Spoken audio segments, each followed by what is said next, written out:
मैदान में जाके बोलिए, ट्रैफिक को रोकते नहीं। Okay, get out of here. मुझे प्रॉब्लम है कि मैं इस रोड पर 1 घंटे से ज्यादा खड़ी हूँ।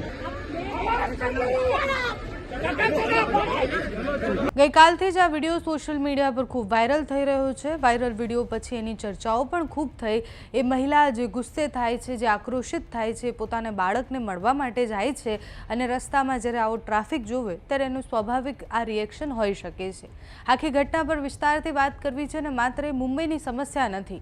તમે કોઈ પણ ખૂણો પકડી લો, જ્યારે સભા હોય કે પછી વિરોધ પ્રદર્શન થતા હોય કે પછી નેતાનો વીવીઆઈપી કલ્ચર હોય, બધી જ જગ્યાએ અટવાવું સામાન્ય જનતાને પડે છે।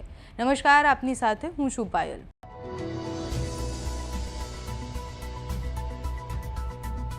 આ દેશમાં હવે એક નવી લાઈન ખેંચાઈ ગઈ છે। એક બાજુ વીવીઆઈપી જેમના માટે રસ્તા ખાલી હોય છે અને બીજી બાજુ સામાન્ય જનતા જે કલાકો સુધી ટ્રાફિકમાં ફસાઈને પોતાનો સમય, ગુસ્સો અને ક્યારેક તો ઇમરજન્સી પણ ગુમાવી દે છે। સવાલ સીધો જ છે કે રસ્તા પર હક કોનો? કારણ કે જે જનતા પૈસા આપે છે, ટેક્સ ભરે છે, એ જનતા જેના પૈસાથી આ બધું જ બની રહ્યું છે, એને અંતે અટવાવવું પડે અને એને અંતે ગુસ્સે થવું પડે। મુંબઈના વર્લી વિસ્તારનો વિડીયો છે। સંભવિત રીતના મંગળવારનો વિડીયો છે, જ્યારે ભારતીય જનતા પાર્ટી એ વુમેન રિઝર્વેશન બિલ પર પોતાનું સમર્થન આપી અને એક રેલી યોજે છે। એ રેલીમાં અનેક લોકો આવે છે, રસ્તા બ્લોક થઈ જાય છે અને પછી અનેક ગાડીઓ ત્યાં કલાકો સુધી ફસાયેલી રહે છે। એ મહિલા થોડા સમય સુધી રાહ જોવે છે, એટલે એ રાહ જોવે છે કે આ બધું જ ખાલી થાય, પણ પછી એ કલાકો સુધી ત્યાં અટવાય છે અને પછી જોવે છે કે નેતા તો બાઇટ આપી રહ્યા છે, નેતા તો પોતાની વાત રજૂ કરી રહ્યા છે, ત્યાં બધા જ લોકો શાંતિથી બધું કરી રહ્યા છે, રસ્તો બ્લોક કરીને। પછી મહિલા ગુસ્સે થાય છે અને પછી ત્યાં મહારાષ્ટ્રના મંત્રી ગિરીશ મહાજન ત્યાં હોય છે અને ત્યાં જઈને કેમેરા આગળ જ કહે છે કે અહીંયાથી જતા રહો, ગેટ આઉટ ઓફ હિયર, એવું એ અહીંયા ત્યાં કહે છે વિડીયોમાં અને પછી વિડીયો ખૂબ વાયરલ થાય છે।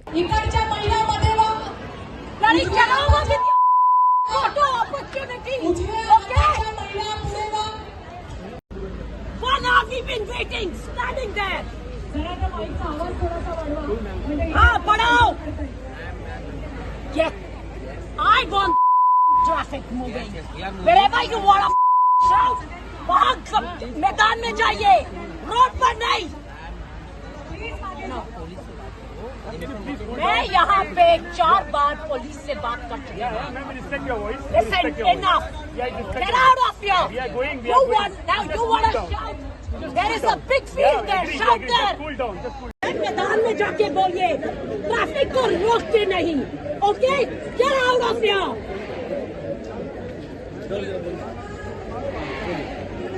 Did you not understand? Did you not understand? अरे जाइए।